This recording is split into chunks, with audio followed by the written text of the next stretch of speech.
The NBA is slowly taking over as one of the most entertaining sports in the world. And I'm bringing you my favorite moments of all of 2019 in this video. What's going on, Fumble fam? It's your boy Chris, also known as CK2K, over on my YouTube channel. But be sure you subscribe right here, hit that notification bell, and don't forget to like this video. Now, so many things have happened in 2019, whether it be from the 2018-2019 season or right now in the 2019 to 2020 season. A lot has happened, and I want to go over some of my favorite moments. But as always, when you guys get to the end of this video, you guys need to let me know what moment I missed, what was your favorite moment of the video, all that good stuff in the comments below. But let's get started with one of my favorite moments. And you cannot say 2019 without saying Kawhi Leonard or laughing like Kawhi Leonard.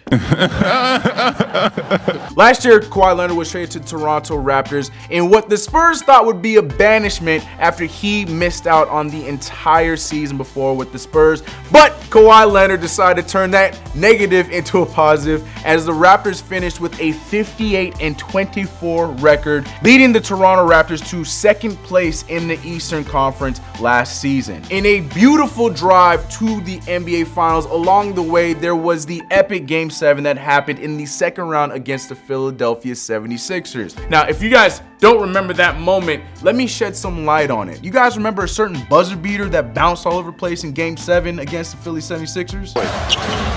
It's off to Leonard, defended by Simmons. Is this the dagger?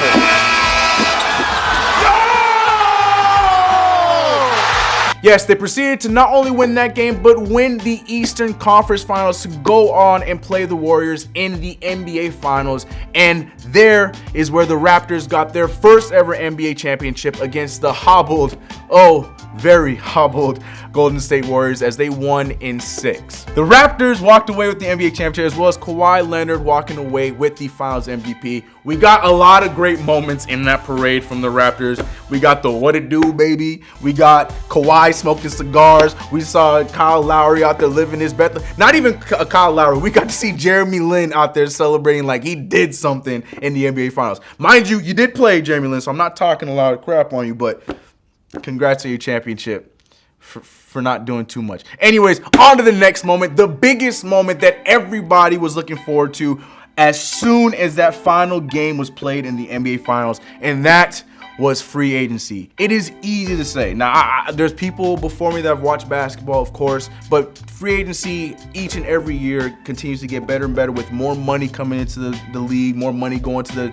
owners, and all these new rules that came through after the last lockout. But this, hands down, was it was definitely the greatest free agency in the history of the NBA. And it literally started, I want to say, about a half an hour before the actual free agency deadline, or whatever you want to call it, when my heart was slightly broken when we heard the news that Kevin Durant and Kyrie Irving decided to go across the bridge and play for the Brooklyn Nets. And along with them, they brought ex-Knick DeAndre Jordan with them. And then everything started after that. Klay Thompson decided to re-sign with the Golden State Warriors along with Draymond Green. And then the biggest news came via trade, not even by a signing, when the Lakers decided to trade everybody for Pelicans Anthony Davis. When I say everybody, I mean the likes of Lonzo Ball, their second overall pick, Brandon Ingram, another second overall pick, and Josh Hart, who was a first round pick that surprised them and a lot of people, and now they just went away and they're going to play with a future first round pick over with the New Orleans Pelicans. I'm saving that moment for next. You guys know who it is, but I'm not gonna say his name yet. And after that, Kemba Walker, who was looking to either go back to the Charlotte Hornets or actually possibly sign with my New York Knicks, decided to go to Boston, which was probably the best move for him because Boston is playing great basketball, while Terry Rozier from that same Boston Celtics team decided to go and take his spot in Charlotte. Not going so well, is it, Terry? Anyways, moving on. Speaking of players leaving very big powerhouses to go for other teams, Jimmy Butler, who was probably one of the best players, if not the best shooter for the Philadelphia 76ers, decided to leave Philly for Miami, and Miami is doing very well with that signing. But Philly, on the other hand, decided to pick up Al Horford from the Celtics. With a huge hole for Golden State, they need to fill it up with somebody. And to be honest, a lot of people weren't expecting it to be another superstar, even an all-star. But the Warriors surprised everybody when they decided to sign D'Angelo Russell on a max deal to go next to Klay Thompson, who will probably play the 3. We don't know yet. He's hurt. And Stephen Curry at point guard. We don't really know how that is because he was hurt at the time too. But they were set to be still on the top of the Western Conference after that signing. Speaking of being at the top of the Western Conference, the Utah Jazz made a very risky trade for Michael Conley, who, yes, is a great player, but had a very hefty contract when they decided to give up some draft picks, Jay Crowder, Grayson Allen, and Kyle Korver, who Kyle Korver ended up getting bought out and then going to the Bucks. But that's neither here nor there. And the only action that my Knicks decided to get was signing Julius Randle for 3 years and stealing Marcus Morris from the Spurs. That's right. Marcus Morris, on the very first day of NBA free agency, agreed to a deal with the San Antonio Spurs. But because it was a verbal agreement, that didn't mean that he was officially a Spur, and decided to back out of that verbal agreement and come to New York with my Knicks. And thank you for doing that, because of all the gloom that's going on for the Knicks, you have been the bright star for our team. Also, some very big news. Derrick Rose, after having a great comeback season with the Minnesota Timberwolves, decided to go to the Detroit Pistons to help out that team. And we all know that Blake Griffin and Andre Drummond need a lot of help, and he went over there to help them. And one of the very low-key signings that happened after all the free agency stuff went on went to the Los Angeles Lakers when they decided to pick up Dwight Howard on a non-guaranteed contract. But I've gone too far, because there's one big signing that happened that led to the Lakers having to pick up Dwight Howard. And that was the weight that everybody was just biting the nails and waiting to see where he would go. And that comes back to the same person that started off this list, and that's Kawhi Leonard. That's right. The Kawhi Leonard saga started where we all expected him to either go to the Clippers or possibly stay with the Raptors.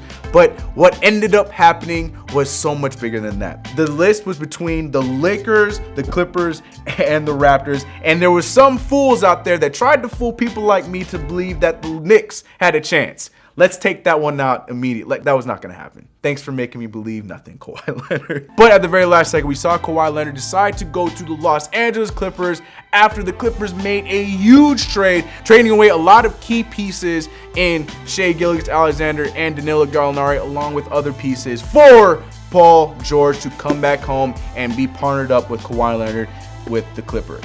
Can we all take a breath? That was a lot of information, a lot of back and forth. So the moral of the story is there were a lot of duos being made. There was also the trade for Russell Westbrook that happened right after the Paul George trade. That also happened. So there's duos all around the NBA right now. And so far, it's meant for some very good basketball, probably one of the most fun seasons that we've had in a long time. But we wouldn't be talking about this season if we did not talk about the infamous NBA draft that happened this summer, where Zion Williamson was picked #1 overall to the New Orleans Pelicans, which came to surprise to nobody. But what did come to surprise is what happened after that. Now, Zion Williamson was set to play his first summer league game, and I was in attendance, and the crowd was like a playoff game. I've only ever been to one playoff game, but a summer league game could easily be compared to that one playoff game I went to, when the crowd was on their feet the entire time, only for Zion Williamson to bump knees with, I don't remember who was on my Knicks, and miss the rest of the summer league. And it didn't matter anyways, because the game was ended short because of an earthquake. Folks, we're experiencing an earthquake right now. Whoa, yes we are. Can you feel the earth below you? Yes, I can. Here at Thomas and Mack. Yes, I can. The building is shaking. swaying. But he did come back, play a very good preseason, just to find out more news that he would need surgery in his knee and miss 25 games to start the NBA season. But the two players that are playing or have been playing very well are the #2 and #3 overall pick in Ja Morant and RJ Barrett, as they are both easily already not only the future for the Memphis Grizzlies and the New York Knicks, but the best players on the Memphis Grizzlies and the New York Knicks. I mean, we got Jaren Jackson over there in Memphis, but I can easily sit here and tell you guys, as a New York Knicks fan, Julius Randle, thanks for what you've been trying to do, but RJ Barrett is not only the future of the Knicks, he is also the right now of the Knicks. Yeah, let's move on to the next rookie. Kendrick Nunn, who went undrafted, has been a standout piece on the Heat, and he has actually been like the the Robin to Jimmy Butler's Batman, which is pretty crazy because to go through everything he went through in college and then now be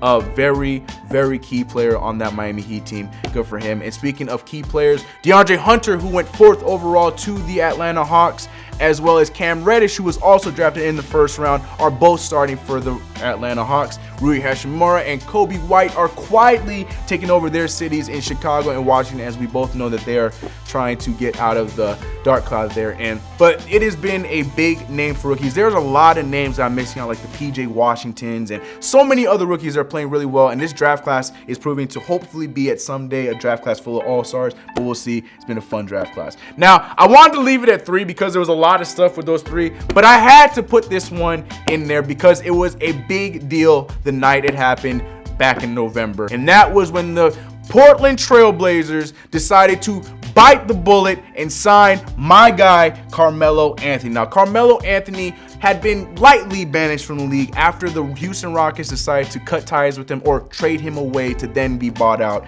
after a 10-game spurt where he played solid basketball, but unfortunately defensively for the Rockets, they figured they did not need him on their roster anymore. Now he's with the Blazers, helping that team push for the playoffs. To me, it's an honorable mention because I just love Carmelo Anthony. But guys, I'm sure there are so many things that I've left out in this video, so many moments that you guys probably, love. If you are, I don't know if you're a Laker fan, or I don't know if you're a fan of the Milwaukee Bucks, I might have left out things. Giannis wasn't on this list. Let me know your favorite moment of all of 2019 in the comments below. It's been your boy Chris.